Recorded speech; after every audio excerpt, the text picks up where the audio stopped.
Om Sahana Bhavatu Sahano Punatu Saha Viryam Karavavahai Tejasvinavaditamastu Ma Vishavahai. Om Shanti Shanti Shanti. May Brahman protect us. May he guide us and give us strength and right understanding. May love and harmony be with us all. Peace, peace, peace. Well, Swami, I heard you say it 2 or 3 times. Hi. Hi. What are we reading tonight, Swami? So we're reading Swami Abhedananda's lecture on the states of existence.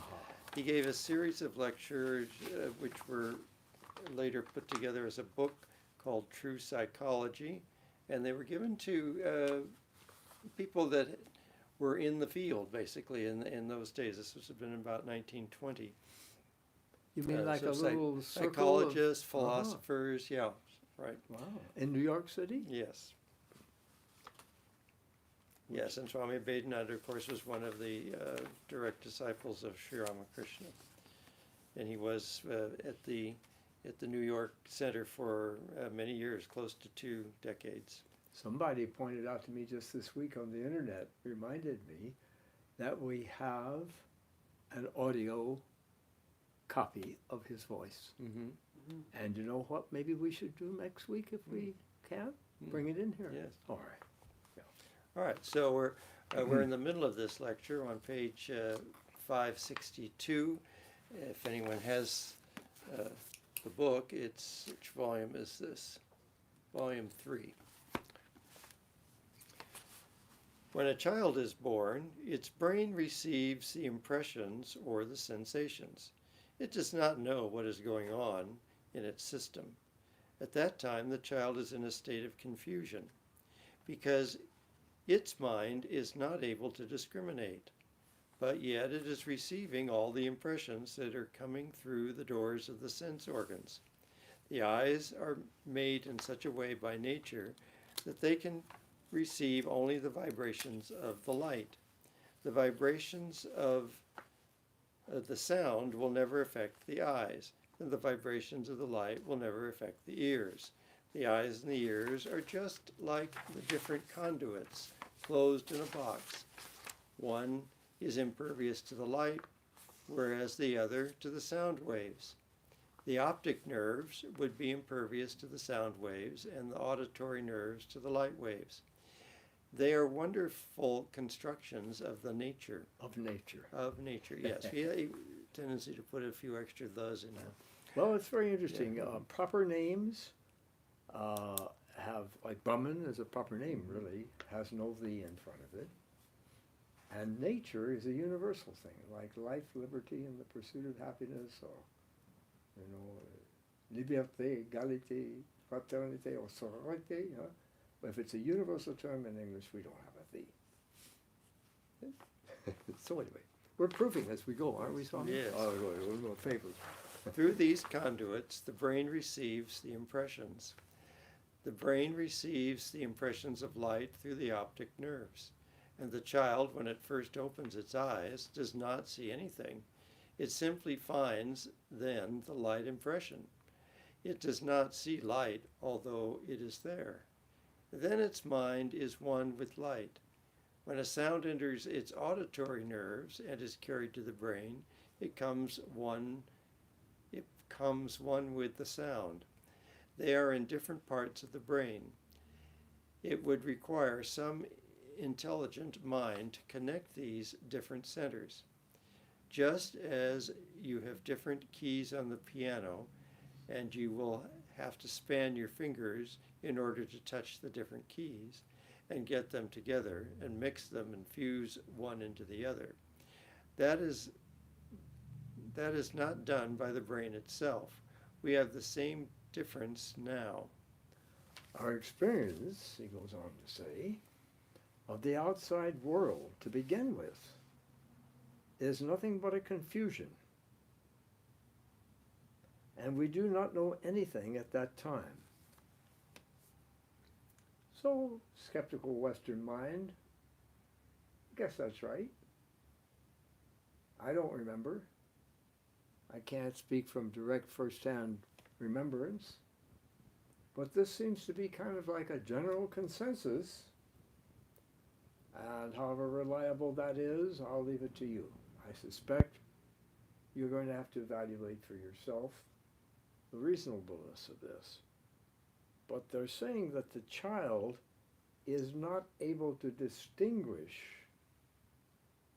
in these, say, light sensations, same with sound, something that it can relate to. And I have a feeling myself that knowledge is relation of one thing to another. So it can't say at first, even that's mommy.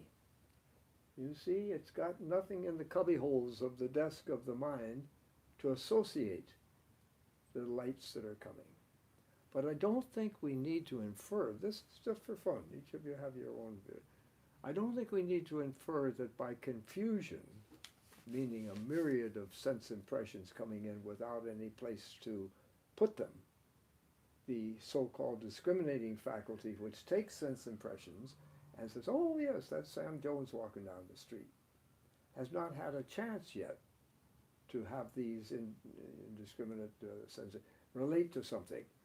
But I don't think by confusion we need to assume, English has all these synonyms, but Indian languages, Sanskrit is kind of like Latin, and then you've got Italian and Spanish and Bengali and all of these things, But I don't think we need to assume that the rich synonyms of English and Sanskrit or the derived language means that he's confused.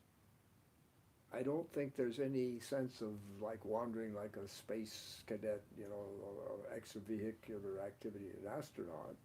You know what we call ourselves? Oh, the boys here call themselves the Atmanauts. They're exploring inner space. I love that. So I think that by confusion, we merely means that it's a myriad of unrelated stimuli. So that yes, I think I can say, oh, okay, I kind of like that. One can say the child is one with light. Doesn't even see a difference between itself and outside stimuli, and one with the sound. And I find this just delightful, don't you, Swami, that he points out that the auditory nerves and the visual nerves cannot pick up each other's signals. There's no interference on the radio wave. That's pretty exciting to me. What are they? They're just electrical impulses. And if they're sufficiently distinguished that like a broadcast station from Denver and one from Topeka, Kansas, the light signals do not pick up or interpret the auditory signals, and so forth. And I think that Vivekananda, really it's pretty impressive because I don't think anybody, I'm not aware, but I really know so little. But philosophically, I don't think anybody was talking about the physiology of the sense impression of light that in my limited experience before Vivekananda. And he had it quite clearly in mind that what you see with your eyes, the eyes are not the organ of vision. The eyes are merely a kind of a piece of mechanics. The eyes are those instruments which collect the elements of light. And then the nerves, and they're still, at this point, really just electrical stimuli. From the retina, they go around like this, boom, boom, boom, boom, to the occipital lobe back here where you see. And that, of course, we've talked about before, may well again. The fact is that in your entertainment center, right in the back of your head, is where the eyes are. And in the occipital lobes, and I believe that the auditories are in the temporal lobes, slightly different places. But that's where you hear, and that's where you see. So the eyes are part of the instrumentation of seeing the light, at least that light from the outside. So isn't that fun? Well now, here, so confusion is not that the kid's confused, he just has no place to figure out what it means. We refer back, let's see what he says. Our experience of the outside world to begin with is nothing but a confusion, and we do not know anything at that time. We refer back to our past experience when this confusion comes. Now we're beginning to collect some experiences, you see, 1, 2, 3, and a discriminating faculty of the mind discriminates these different conditions, compares with the previous experiences, and produces the image through memory.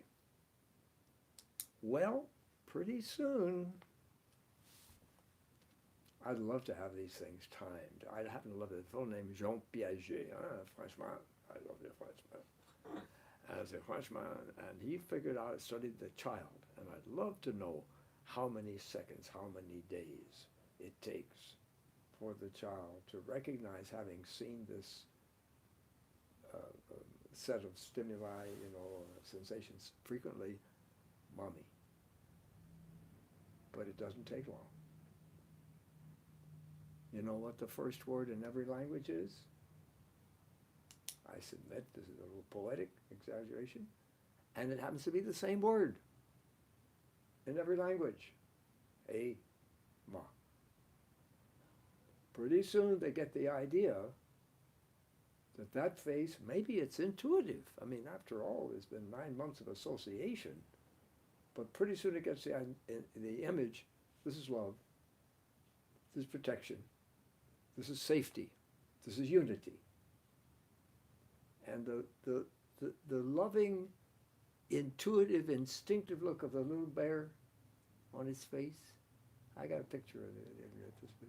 Looking up at mommy, following mommy. This is a symbol, really, of the intuitive unity here. But isn't this fun? Oh, okay. So then it produces another image or idea that the external world is like this. In this way, we are living in the universe. This is what we call our walking state. Yeah, I wonder if it means waking. But anyway, he calls walking state of existence. We'll find out from the Bengali, well, that's one of the Swamis, Jagrat Sata. This walking state of existence, I think he means waking, appears to us as real so long as we are in direct connection with the organs and also with the external objects. In other words, somehow your eyes have got to be working, and the object is there, and what we're building is another dimension of mind called buddhi, the discriminating faculty, the interpreting faculty. Isn't this fun? Which is a different level of mind that takes all these diverse symbols of light and sound and begins to make patterns and meanings of them. I think this, really, when he talks, it's just so sad. He kind of makes very clear by enlarging and expanding upon it what Vivekananda can make so succinct and simple with a sentence or two. I love this guy. Never read him before like this. This walking or waking state of existence appears to us as real so long as we are in direct connection with the organs of sensation and also with the external objects. We know the external objects simply by the contact of the external objects with our sense organs, and that contact produces different sensations. Well, I think we've already determined that he's convinced us that we know external objects not simply by the contact of these external objects with the complicated sense organ, but by the repeated contact, at least 2 or 3 times, until the child not only recognizes mommy, but did I tell you the story, Swami? It's a wonderful story of our Rene Pineda. Now, you know, in Sanskrit, or whatever, they're just like the Mexican folks. As a matter of fact, one time, I think he was too young to remember, a fellow came here, said he was Gandhi's propaganda minister, not a very good word in American English, but he was his, press secretary or whatever. And he had a wonderful 16 millimeter film which kept breaking and all that. But it was a fascinating film in which he attempted to find 1,000 points of similarity between Mexico and India. Chapatis and tacos and step pyramids and I don't know, 1,000 points of. And it was fascinating. Now, just give me a minute because it's going in one door and out the other, but I think I'm going to pick this up.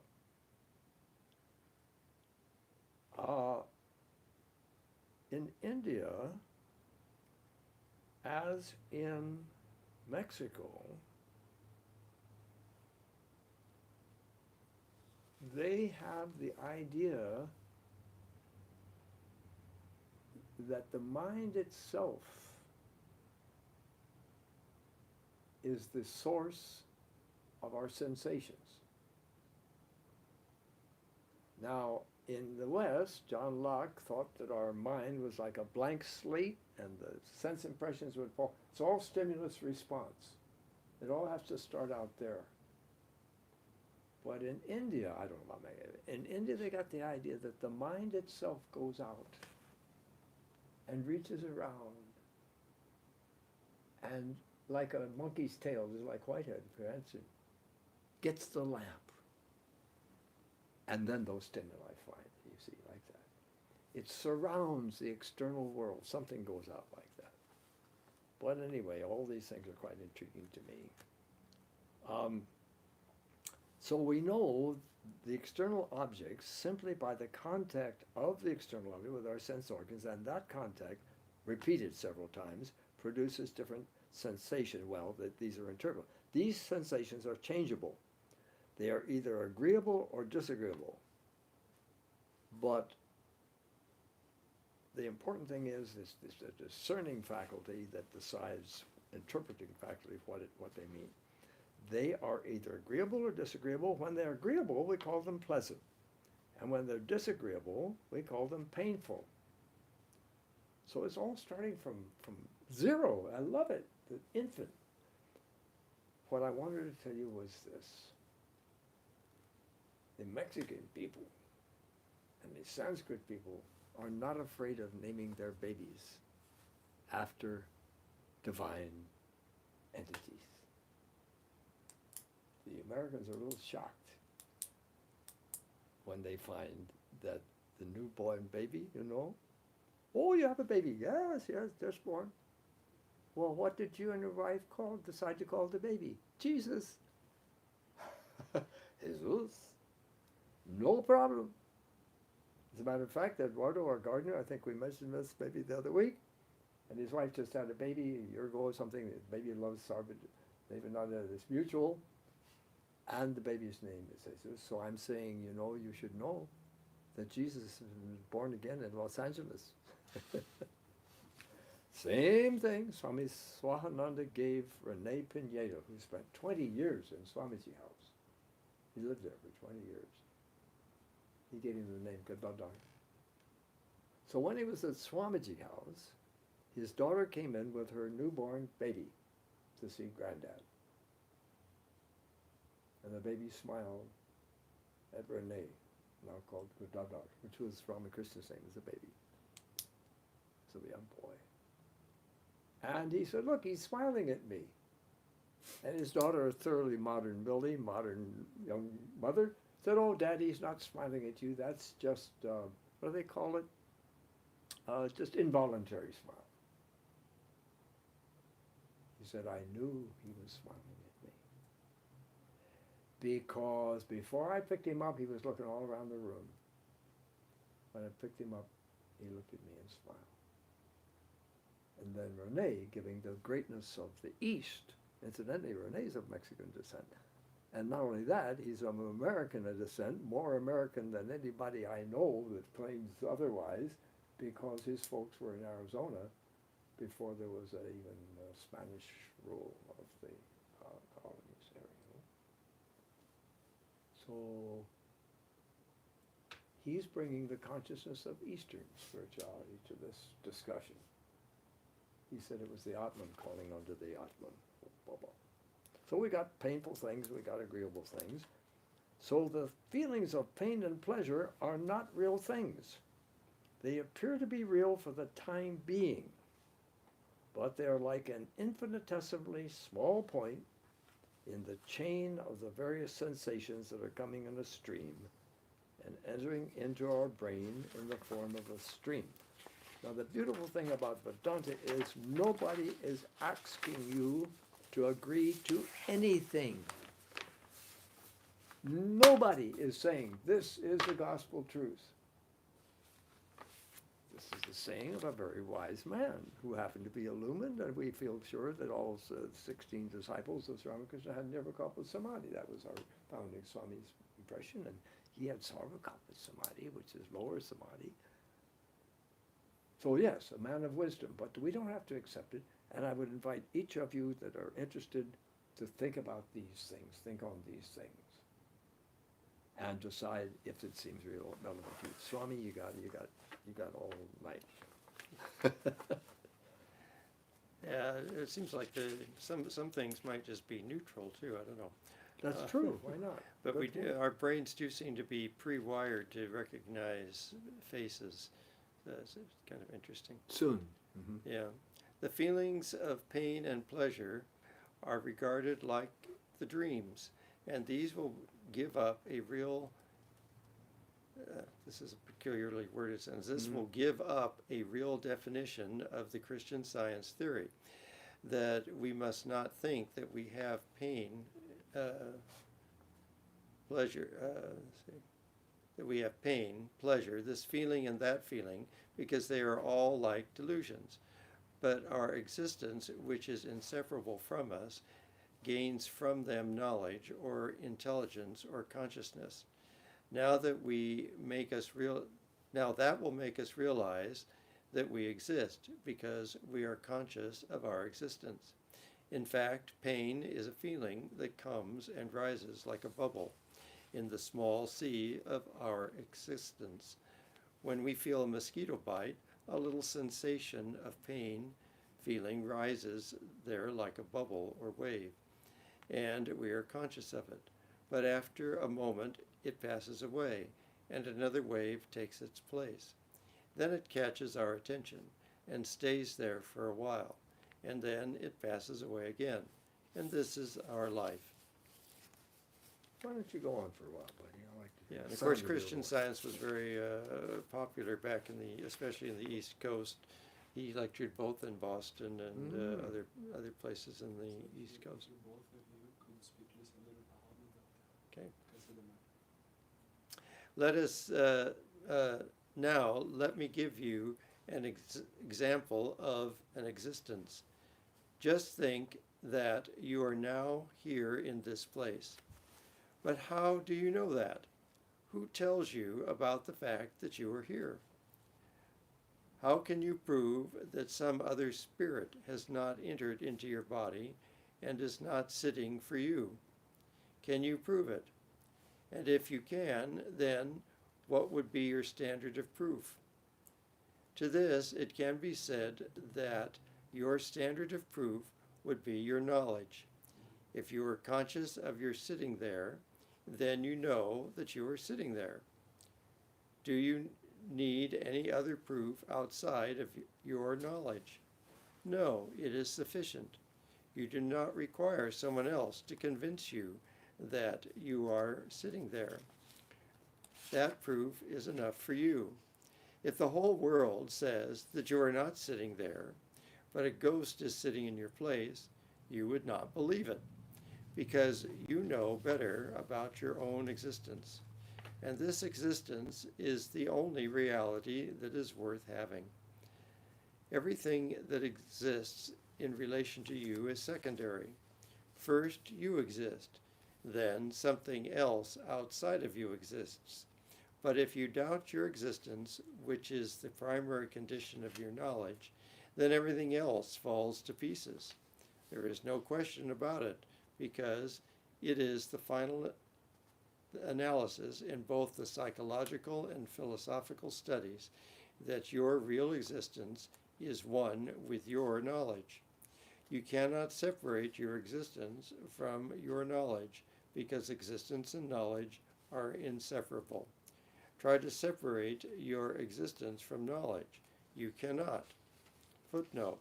In Vedanta, it has been said You got a nice footnote, yeah. that Sat, Chit, and Ananda, existence, intelligence, and bliss are one and the same. As, for example, you exist and you know it, and for the knowledge of your existence, you feel pleasure. So, Satta, Chaitanya, and Ananda are inseparable from one another. Continuing the text. No matter where you go, if your body is taken away, you are in the astral plane in the form of a spirit. Then you must know that you are there. The body is gone, and you must also know that. When you went to sleep and did not know it, still you existed. So long as you know that you are sleeping, or after you wake up, you know that you slept so long and did not know anything of the outside world, still then you existed. And that is the third state of your existence. May we stop there for a moment? Take a breath, because it's a long sea of. Is that okay with you for a moment? Okay. Because we'll get into this in detail in just a minute. But it's quite a lot of stuff here. One thing is, do you see how introspective all of this is? He is talking about states, inviting you to think about that, of your own existence. Well, that's the whole school that William James founded, an American psychologist, called the father of American psychology. You can't dismiss American psychology, American philosophy. They have their place. We still have a little inferiority complex, some of us, about England. And Ralph Waldo Emerson says, now stop that. You don't even have to write the way the English do. And Sri Ramakrishna, I love it, told the Indian boys, don't ape the English. You know, with black patent leather shoes and all that. Be yourself. I love the phrase, be yourself, everyone else is taken. But the fun part is, don't you see, that this is totally introspective. You can evaluate it yourself. Now, for the first thing here, he's talking about a little bit about up there early, about when you got the idea that you were you. I wonder if each of you remember. People are quite different about this. I remember clearly the first time that I remember having a sense of self in the small s self. I was putting on winter weather clothes at a very young age in New York City. And I remember I had a white hat, kind of all furry, I don't know what it was, and a coat. And there must have been a mirror around there somewhere. But I said, oh yeah, that's got to be, you know, Doug or whatever. I didn't use the name, but that's the first time I remember having a distinct impression of that. And it could have been 4 years old. It might have been a lot earlier than that, possibly. Some people claim they remember, do you remember an earlier babyhood? You do? What age approximately? You remember just something about yourself? I think about 2. About 2. Some people claim they even remember being born. I don't know what that means. There was a certain trauma, no doubt, also for the baby. And there are psychology people, you know, therapeutic psychologists that claim maybe those things are still lingering, but I have no access to that, and I don't quite know why they would come up with that. Also, I'm not convinced, Swami, believe it or not, just showing my profound ignorance, if anybody cares, that he's convinced me yet, in that earlier part, about the fact that those feelings of pain and pleasure are delusions. Is it because it's just the same kind, it's just experience, It's raw just, experience? yeah, it's just an impression in the brain, that's all. All right. Yeah. Okay. And some people find one thing pleasurable that somebody else doesn't like. So, you know, different kinds of food tastes, Oh, and yes. one person says, "Oh, this tastes good," and the other person says, "No, not really." Yeah. So, in that sense, it's an individual thing, and so is there an outside reality to that? Same thing with music. They've even done brain studies with people listening to different music, and their brains simply respond differently. It's not that they're making it up or just think that they like Beethoven better than something else. Some people's brains light up differently when they're listening to different kinds of music. So Fascinating. yeah, Well, I just find this just very, very lovely. As long as we are awake and making our own things about it. I love this. It has occurred to me in the past that knowledge and existence are one. Mhm. You see, Sat Chitananda, Sat is existence. And it's really related to the word, I'm convinced, stationary. Sto stari is to stand in Latin. Sto is I stand, stari is to stand. And when you talk about a living creature that stays put and does not walk, meaning a plant, I forget what it is, and we have to look it up in the glossary, but it's similar. It has that kind of Sat quality to it. Even Sit and Sat, I suspect, are related to those things. So Sat, Chit, and Chit is, in our associations, has come to mean consciousness. So we identify there, and Ananda. And here he's saying that the very concept of knowledge has to do with the concept of existence. If you want to put it that way, if you're feeling in that mood, that existence is the foundation. That mayamness, that the Swami from Australia, this Man Mountain Swami, mayamness. But this is, as we call it, ineluctable. You can't move it. And not only that, but the Swamis have the idea you have to, what, take a poll that everybody believes somehow. Beneath the waking states, the dreaming states, the dreamless sleep. He's saying if you sleep all night and don't remember, you still wake up in the morning and say, oh, I had such a good sleep. So the you see, continues. But here's the fun part. Swami Prabhupada was so much fun, and as I say, I really listened to a lot of good philosophy. I loved those guys. That was my field. That was what I wanted to study. And they were grand. I really had a feeling of affection for these people.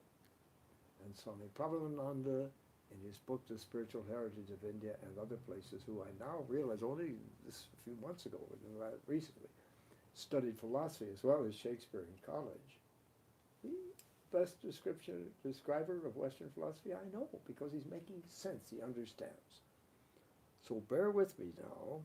Swami, who was a really fun-loving guy, he said that Descartes, they call it the Meditations of Descartes in English, so I suspect that's from the French, went into a cabin somewhere. Goodness knows what kind of a thing. But they had a lot of trees in France one time.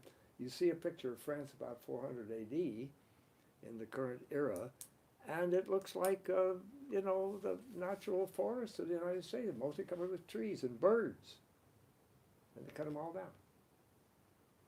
But he found himself a cabin. And he goes in here at the time that the whole of the West was getting, Christianity was getting all upset, and the Protestants were arising, and this, and oh my Lord, what's going on? And he was told what to think as a child, and that's it, and all the questions are true, and you got to believe me because thousands of years ago and whatnot. So he wiped the blackboard clean. It was really quite a brave thing to do. Because, there were penalties for not believing in those days, what was told you by the old guys, old white guys. Whatever. I never met a white man in my life, and I know for sure I'm not one. You understand, we look out at the universe from inside, and we think we're the only person who does. Everybody do. All right, so where are we going? I'm trying to catch on to this. So the thing is, you see, he decided, well, what can I be sure of since I'm putting aside every belief, everything I ever heard? And he came up with the idea, I think, therefore I am. And he spoke Latin, he thought Latin. Isaac Newton wrote more theology in Latin than he did science in Latin. And nobody reads the theology anymore. But in Latin such a sonorous tongue, it says, cogito ergo sum. Not too hard to understand, grandfather tongue. Cogito, I think, ergo. We still say that means, therefore, sum, I am. That's the West, with its left hemisphere thinking.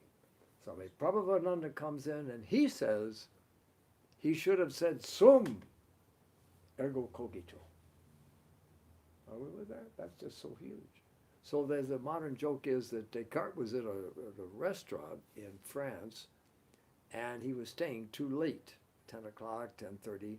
I always say that you can tell when it's time to leave a Chinese restaurant when the cooks and everything come and put the chairs upside down on all the tables, excepting the little one that they're having supper at, you know. So the waiter comes over to Descartes and says, Monsieur Descartes, he said, would you like another beer? Spelled B-I-E-R-E. And he scratches his head and says, I don't think, and disappeared. He should have said, sum. Ergo cogito. I am, therefore I think. Oh, this is just fascinating stuff. So, Swami, you want to tell us about all these waking states and stuff? What you got? Yes, and he says first is the waking state, Jagrat. Then would come the second dream state, Swapna. And then would come the third dreamless sleep state, Shushupti. Footnote. These are the three states of our existence, or mind, which are experienced by the same existent being, Satta or Sat, and that is the Atman. It should be remembered that this existence, or Satta, or Atman, as witness, Shakshi, is always distinct from the three states, the witnessed. And that's from the Mandukya Upanishad.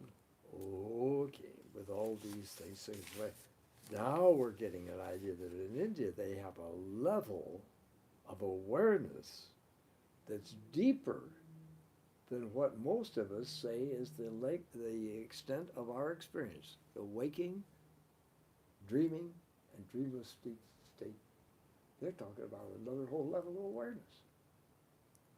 And so people that want to talk about the mind, as my roommate from college is now deeply doing to my immense edification, he's going to have to say, well, yeah, we have this idea, that big fat book you got, The Irreducible Mind, it was on Sid Lamb's shelf. He's a professor, a wonderful man, and a real good independent thinker. He's been traveling all his life to become a mystic, apparently. That's what I'm seeing. We left college, three of us, the other guy was a wonderful philosopher, Bob, asking the same question. You could say, what is reality? I'd say, like Huckleberry Finn with our fishing poles on the back of our shoulders and our straw hats back to back. And we got together a few years ago after all these days and said, what have you found? What have you found? And Bob became a real philosopher, as he always was, quite a brain. And Sid read his book and says it's a jewel of a book. And now Sid is still climbing and exploring, and it's a fascinating thing. So now we got to deal with the idea that at least in India they see a whole new level of awareness which is able to observe the waking, the dreaming, and the dreamless sleep state. And pretty soon we're going to hear about this as the superconscious state. Subconscious and superconscious. Okay, bro, give me some more. In the waking state, all these vibrations of either light and the vibrations of the air. He said vibrations of ether. Oh, I'm sorry, ether, yeah. Vibrations of, except we're not really talking about ether anymore, but anyway. Science, yeah. Light vibrations and the vibrations of the air which make the sound are coming and going in a current like a stream into our brain. And we are receiving these sensations and are trying to trace the cause of these sensations through our percepts and concepts. Then we locate the cause outside of us. If there be any color we see from the flower, we say that is the cause of this particular sensation of color. And so we say that the flower is red or blue or yellow. But what is there in the flower? It is nothing but a certain vibration of ether, we should say just vibration of light, which is around the flower and which produced that particular sensation in our brain.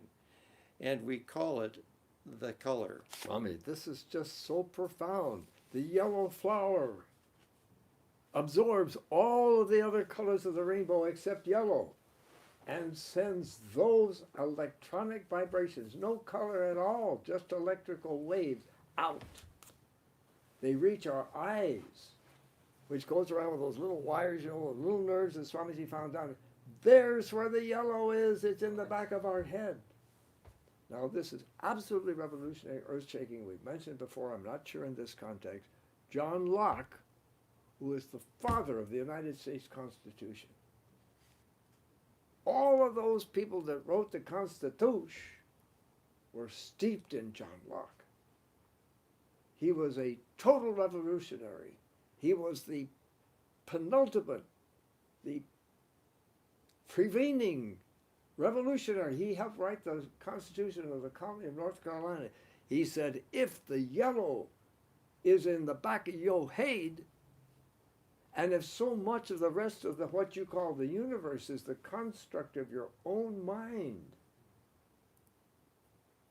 Are you ready for this? Fasten your seatbelt. These young men over here won't chase me out. Then no king. This is before 1776. And no church leader therefore has the right, ultimately, to be the arbiter to tell you what to think. Maybe God can do that. Maybe illumination can do that. Revelation, yes. But there, the sanctity, the sovereignty of the human spirit came through John Locke and was the foundation for the philosophical rationale for the revolution against our beloved mother, England. I bet it was very similar with Simon Bolivar. Do you reverence Simon Bolivar in Brazil as much as the Spanish-speaking people do? Do you see him as a liberator of the colonies in South America? I don't have knowledge of that. Simon Bolivar. Well, other people did the same thing. Okay, my bro, this is just... Okay, we have another footnote. All good. The color is a sensation produced in eye by the rays of the decomposed light in vibrations. Professor Woodworth says that color tone depends on the wavelength of the light stimulus. Light varies in amount of the mixture of different wavelengths. Light varies in intensity or energy. The stimulus, quote, the stimulus entering the eye from any point can vary then in three ways: in wavelength, in energy, and in the amount of mixture. To the energy or intensity of the stimulus corresponds the brightness of the visual sensation. So this is all real new stuff. Yes. Back in 1920. Oh, yes. To the wavelength of the stimulus correspond the color tone or of the visual sensation. The color tone series extends from red through yellow and the other colors of the spectrum to violet, and then by way of the purples back to red again. Well, that's not exactly right, but anyway. Yeah. It is a circular series, unquote. At the red end of the spectrum, the wavelength of light is 760 millionths of a meter, and at the violet millimeter. And at the violet end, it is 390 millionths. In between are the waves of every intermediate length, appearing to the eye as orange, yellow, green, and blue, with all their transitional hues.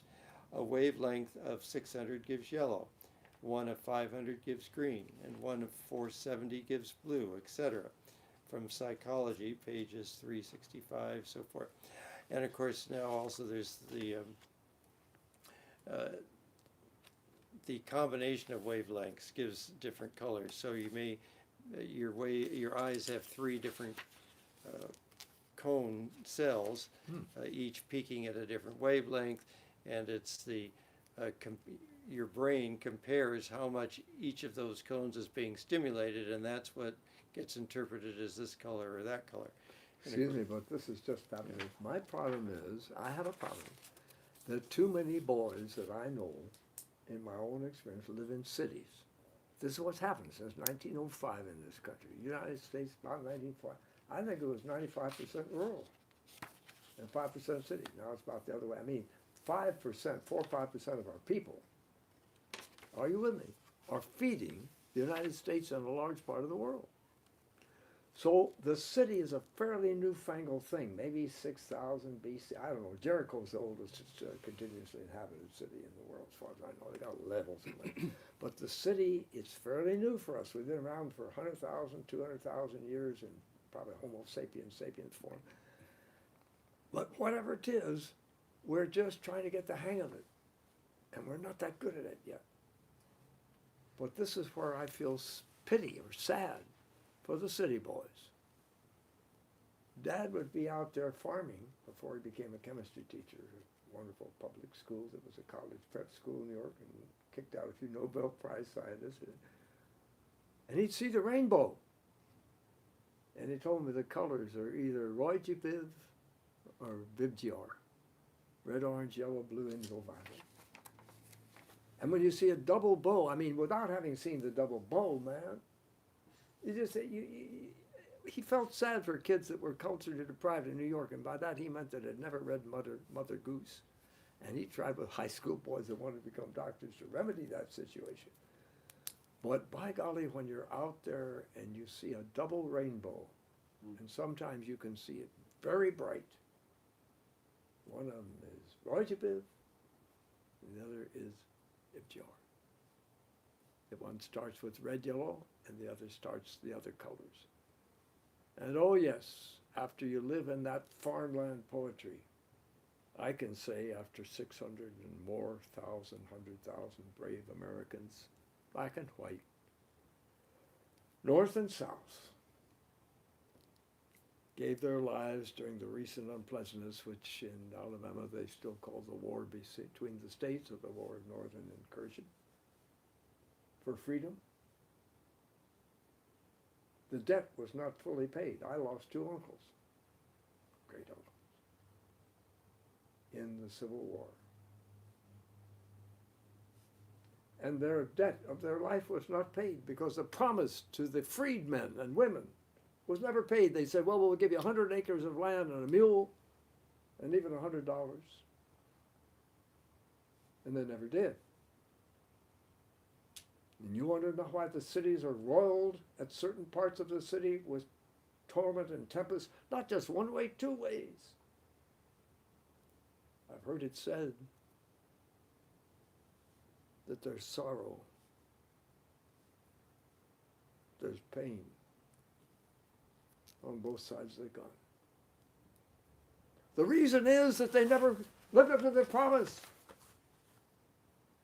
And that's why Dr. Martin Luther King Jr. and his friends, Ralph David Abernathy, and the whole story, including rabbis from New York that were marching for freedom, means so much to me because he was the second rainbow, don't you see? I got a home in that rock, don't you see? I heard Paul Robeson sing that on the record. I got a home in that rock, don't you see? God gave Noah the rainbow sign, no more water but fire next time. You better get a home in that rock, don't you see? Oh, Peter, Peter means rock, and Pierre is French, it means rock. Thou art Peter, Simon Peter, and upon this rock I build my church. Dr. King was that second rainbow for me. Okay, brother. Please carry us home. Okay, then we say got that two or the three flower has that particular color, but in reality the flower has not. There is only a certain state of vibration. And of course, going back to the three cones, people that are red-green colorblind only have two cones, and so they don't see. So they can't distinguish between certain colors. So even though the wavelength of yellow may be coming in, they don't necessarily perceive it the way somebody else would perceive yellow. So then that's, of course, the hard problem of consciousness is we don't really know what one person's experience of any kind of sensation is compared to ours. It's not infallible. Yeah. It's not completely foundational. The West wants to say the five senses is the only thing we have for certainty. And India says, oh, come with me. You want to see? Look at the moon. when it comes up in October among the trees, right here in the parking lot of the Vedanta Society of Southern Illinois or California, wherever, like folks. It's huge. Everybody knows it's huge. The harvest moon, for certain reasons, is a little brighter, longer. But it's just gigantic. You know it is, and I do it. I know it too. And when it gets up at midnight in the middle of the sky, it's little. You know what? You're not going to believe me. I fought John Dobson tooth and toenail on this because of my own direct experience. It's huge, it's small, it's the same size. It's what the scientists say humorously. They're shooken through their foundation as a true illusion. And you know when I found it out for sure? You make your finger like that, very small. And you look at the moon when it comes up on the horizon, it's the same size as it is at night. And the camera will see the same size moon. Apparently, trees and houses will somehow cause our mind to think of it as different. So if the moon's up, and lots of stuff. Have you ever done this? I love it. You just cross your fingers like this. Now fasten your seatbelt. You may not survive tonight. And rub your nose. You got two noses. You do. Two noses. Mm-hmm. And then you do like this and bring them to you, and you got a sausage right there in between you. So the whole thing of the sense experience that the West says is the only ultimate foundation of truth is all based on a mirage. That's why I call them our nonsense organs. Oh, very good for you. Very, very good for you. So I think this is getting to be pretty exciting stuff. And we've already decided that the yell is inside your head. Indians say, look, if you want truth, if you want to find some kind of reality that gives you, by its direct experience, its own certificate of validity, and nobody can take it away from you, try sticking around these Indian Swamis long enough, like a little kid holding on to a trouser cuff. And maybe you'll get a little brush off of it too. Because they say when the revelation, when the experience, which is the one experience, of which these are all just combinations of the Atman with the sense experience thing, the confusion really is called, that at that point the certainty is self-evident. We hold these truths, Thomas Jefferson said, to be self-evident. That all people are created equal. And that they're endowed by what they call God and nature's God with certain unalienable attributes. And among these are life, liberty, and the pursuit of happiness. My friends, that's a spiritual document. But Tom Jefferson was going way deep inside his own mind and heart, because you know what life, liberty, and the pursuit of happiness are? You try it on for size. You check it out. Sat, Chit, Ananda. Life, being. Chit, consciousness, wisdom, infinite wisdom. And Ananda, love and joy. And the whole problem of American life, and Iran's got a hold of the dog by the tail, and you can't ignore these people that are criticizing you. You cannot, Swamiji said, listen to what they say. If it fits, if the shoe fits, wear it, correct it. If it doesn't, forget it. But the whole problem of American life, which may be what we're going through now from transition to one era into another, is the misapprehension of what is meant by the pursuit of happiness. My friends, how long, like Dr. King used to say, how long, not long. How long, Lord, not long. Please, not long. No, and then George Harrison gets hold of it. You know, they handed George Harrison a book in India. Turned out to be Raja Yoga by Swami Vivekananda. He reads on the dust jacket or wherever he reads it. you can find God in your own heart. You can see God within as light and love. He went home and he wrote one of the great hymns of the 20th century of all time. I really want to know you. I really want to see you, Lord. And it won't take long, my Lord, my sweet Lord. Oh, my Lord. I really want to be with you. I really want to be with you. And it won't take long, my Lord. Oh, my. Oh, my. What have you done to us tonight, Swami? Oof. The next paragraph is not 3 pages like the one he got, including the footnotes. May I take a whack at it? And then we're going to be out. We're going to be out of here. We have a 15th round. You heard Big Ben up there? He's Big Ben. We have a 15th round, which rings the bell, and then people can stay afterwards and chat if they like. But we're getting there. We've had quite a night with Brother Abhedananda and John Locke. The most revolutionary thing in practice that any of the long string of Western philosophers and Socrates and the pre-Socratics, Herodotus, who may have gotten his wonderful notion of one thing, one big circle. He called it, maybe it was fire. He called it about the pairs of opposites. And I think they might have gotten that from India, and I do too. It's a whole big picture. So we've heard a lot tonight, but it was John Locke that came up with that revolutionary notion, and it was scientific. They call him the father of anthropology. Now, he says, by way of summation, the end of the symphony, our ears can hear the sounds within the range between, say, 30 and 40,000 vibrations in a second. Below and above that range, there may be sounds, but we do not hear.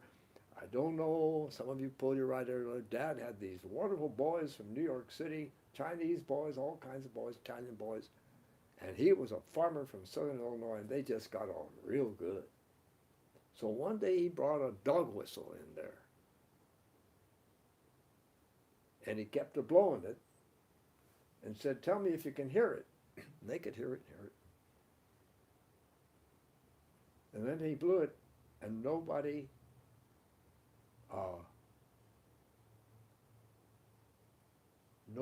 raised their hands excepting one boy. And they all laughed. Said, don't laugh. I blew it. He could hear what only a dog could hear. Some vibrations above the normal range of human sound. So he says, above that range, there may be sounds, but we do not hear. Okay, I get a little foot. Oh, we'll talk about this next time. It's a big, long footnote. Yeah, basically, his numbers aren't quite right. So. Oh, okay, good. Yeah. And that's what science can do. Some of our Indian swamis, one in particular I can think of, they kind of look down their nose at science. No, you cannot do that. You cannot do that. They say because it changes all the time. Our truths of India, they never change. Truth with a capital T. Yeah, that's true, doesn't change. But the fact that science continually changes every day, it's proven, shows the humility. And they themselves know that. The philosophy of science know that there's something called the fallacy of not misplaced concreteness, but of affirming the consequent. Science is based on if-then hypotheses. If it is rain, the lawn will be wet. The lawn is wet, therefore it's rain. Oh no, it isn't. It's wet this Sunday because Anandaprana told Shiva, the old Shiva, that there's some Indian fellow down there defying the thing that's kept Indians so wonderfully non-violent about difference of opinion of religion. He's out there on somebody else's church, namely Swami Abhedananda, standing under a tree after he's trying to convert people. And you don't do that in India. So she said, anything you can do? Oh, I said, sure there is. I loved it. I had a lot of fun. I watered down all the lawns early in the morning. It hadn't rained at all. And he never got under that tree again. because he understood one. Anyway, that is called affirming the consequence. So science knows that there's a fallacy. You can never be sure. So a lady goes up to Einstein one time and said, Dr. Einstein, I'm so glad they proved your theory. He said, oh, no, ma'am, no. They didn't prove it. They can never prove it. They just confirmed it. One tiny piece of evidence against it will point out that there's holes in it, needs to be addressed. So the thing is, that's what science is all about. And nature must have produced other organs besides human ears of other individuals or other beings who might be hearing great noises in that state, which we call absolute silence. Call absolute silence, just like that boy. If our ears are quickened, perhaps we would be able to hear sounds where ordinary ears would not be able to hear. Perhaps those who are clairaudient, think about it, some of us don't know anything about it, maybe, would be able to hear finer sounds that are going on in the absolute silence, in which ordinary persons cannot hear. So these vibrations are constantly running in a stream through our nerves, into the brain, and we're receiving these sensations in our waking state. And this is the one state of existence. That means, and this is one state of existence, he means. Then he talks about the other stuff. So, Swami, is that it, or do we have a... That's our time. Oh, So we'll end with a chant. oh, I didn't put it check. Om Purnamada Purnamidam Purnat Purnamudachyate Purnasya Purnamadaya Purnamevavashishyate. Om Shanti Shanti Shanti. Filled with Brahman are the things we see. Filled with Brahman are the things we see not. From out of Brahman floweth all that is. From Brahman all, yet is it still the same. Peace, peace, peace.